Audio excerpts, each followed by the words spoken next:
Hola Norma. Hola. Agradezco la invitación para estar acá. El tema por el cual me convocaron es para hablar de políticas públicas y la lucha por la tierra de los pueblos indígenas. Entonces, a la hora de sentarme a pensar este asunto y ver cómo lo podíamos trabajar juntos, el primer interrogante que se me vino a la cabeza es ¿cómo hacemos nosotros para evaluar cuáles son las políticas públicas, si son efectivas o no? Y de ahí me fui a una pregunta mucho más general, que se las voy a hacer a ustedes.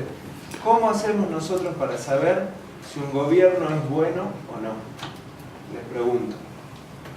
¿En base a qué indicadores, en base a qué ideas, en base a qué programas, en base a qué criterios uno dice que un gobierno es bueno o no? Una pregunta muy complicada, yo creo, para responder, porque la sociedad nunca va a estar todo conforme. Está bien, pero si uno se tuviese que poner a pensar y decir, en un momento X, ¿este gobierno es bueno o es malo? ¿Qué criterios utilizaría? La situación económica. Uno.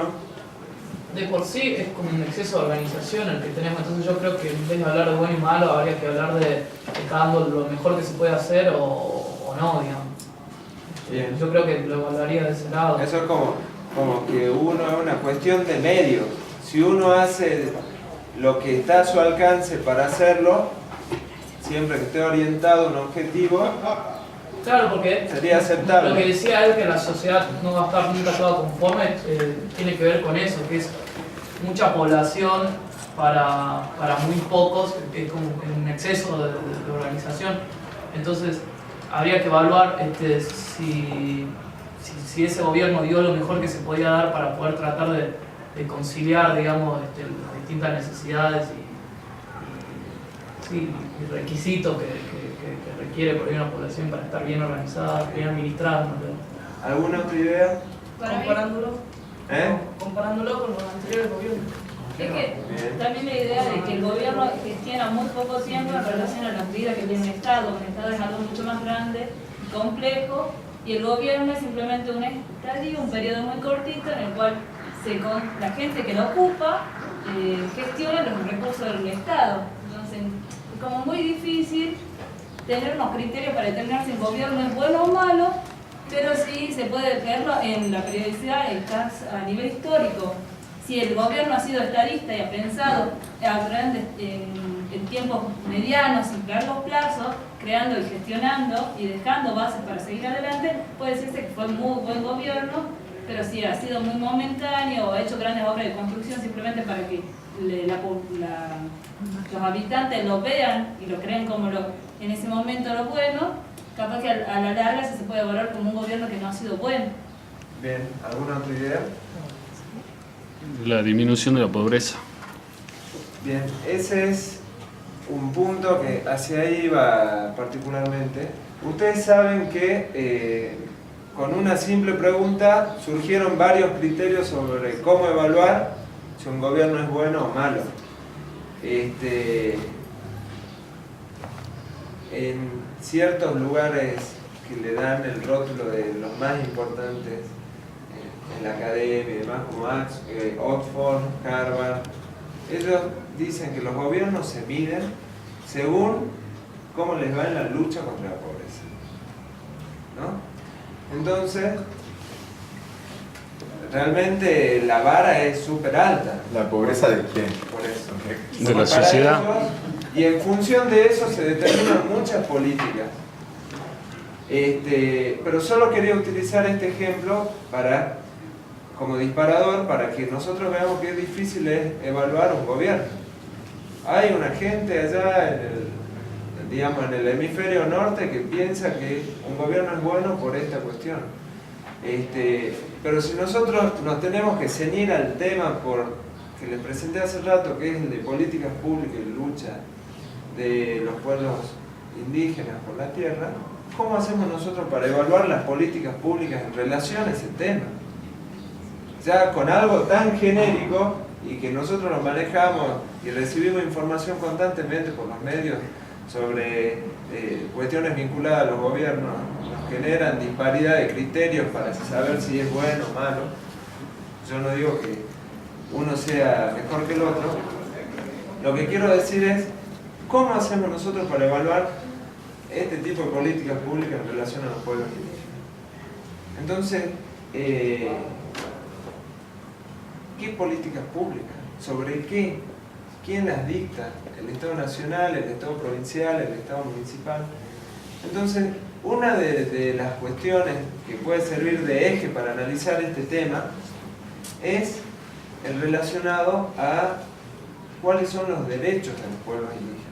Pues si nosotros empezamos a pensar cuáles son los derechos de los pueblos indígenas, tal vez tengamos ya un criterio adicional para evaluar si las políticas públicas en relación a esos derechos son las adecuadas para garantizar que los pueblos indígenas gocen de esos derechos.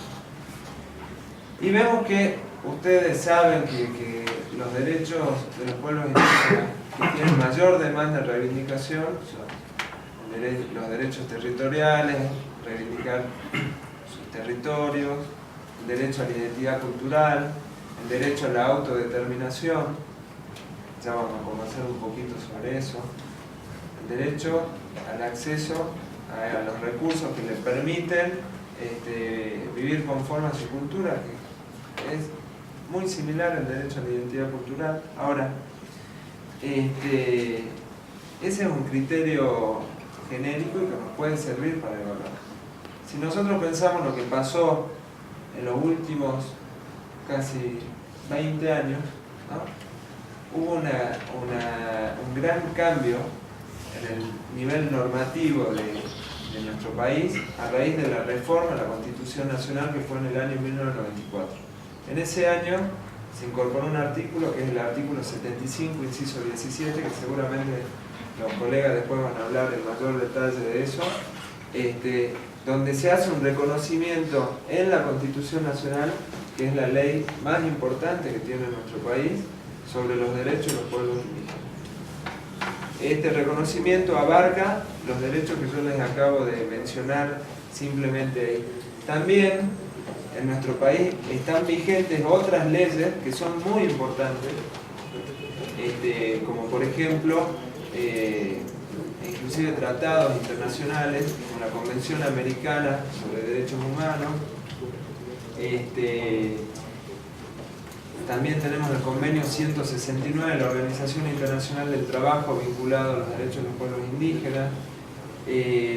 Hay una declaración que no está a nivel legislativo en nuestro país, pero que sí sirve para evaluar la interpretación de los derechos indígenas, que es la Declaración de Naciones Unidas sobre los derechos de los pueblos indígenas. Hay leyes provinciales, hay constituciones provinciales que hacen mención sobre determinados derechos de los pueblos indígenas. Es decir, hay un cúmulo de leyes que reconocen más o menos aceptablemente cuáles son los derechos que los pueblos indígenas reivindicaron históricamente. O sea que en materia de políticas públicas, en lo que hace a la faz normativa, la faz de la legislación, digamos, hay leyes que reconocen cuáles son los derechos de los pueblos indígenas.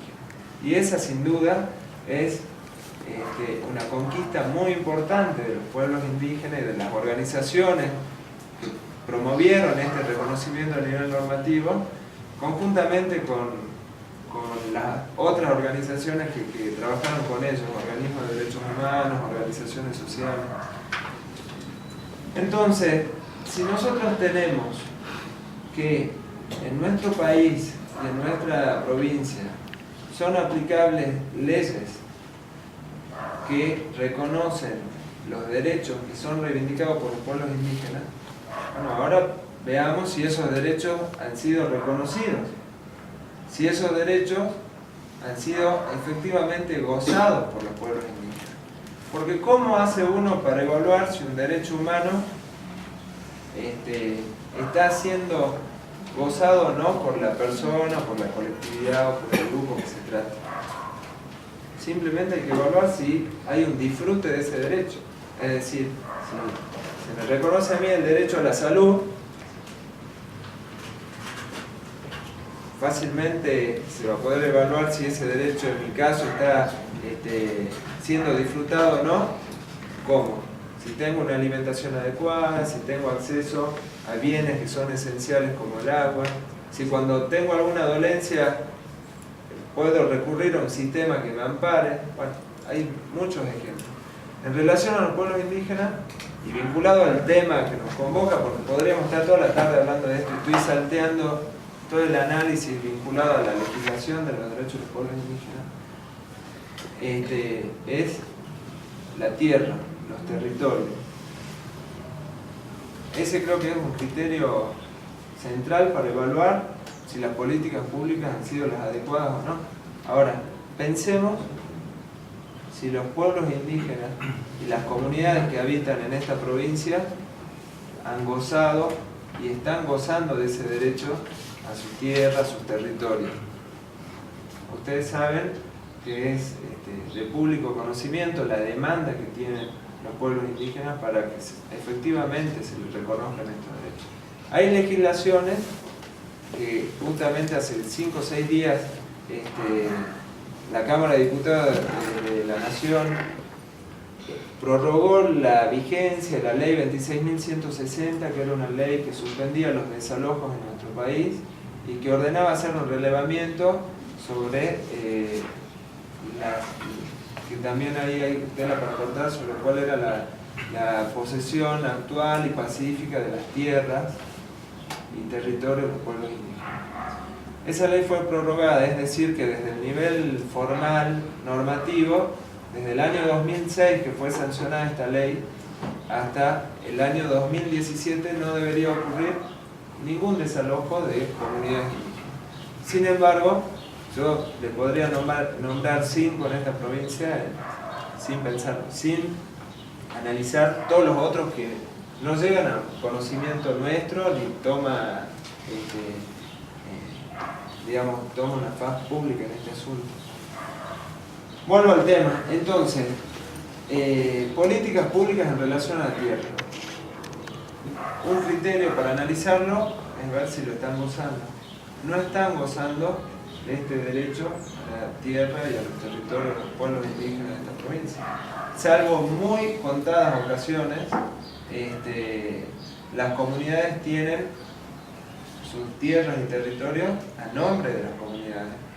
Que ese reconocimiento a nivel formal sobre quién es el propietario de la tierra y de los territorios de las comunidades no varía sustancialmente sobre sus derechos, porque la Constitución Nacional, en el artículo 75, inciso 17, que les mencioné anteriormente, reconoce la propiedad y posesión, ¿no?, de las tierras que ancestralmente ocupan los pueblos indígenas. O sea, ya hay un reconocimiento y este artículo de la Constitución señala claramente que los propietarios son las comunidades indígenas de todas aquellas tierras ancestralmente ocupadas. Es decir, en aquel momento, en el año 94, cuando se aprobó este artículo, no había no se había analizado las dimensiones del reconocimiento que estaba haciendo la Constitución Nacional. Hoy, por supuesto que es una herramienta muy valiosa para los pueblos indígenas, pero no quiero perder la idea porque si me disgrego no voy a cerrar en el tiempo.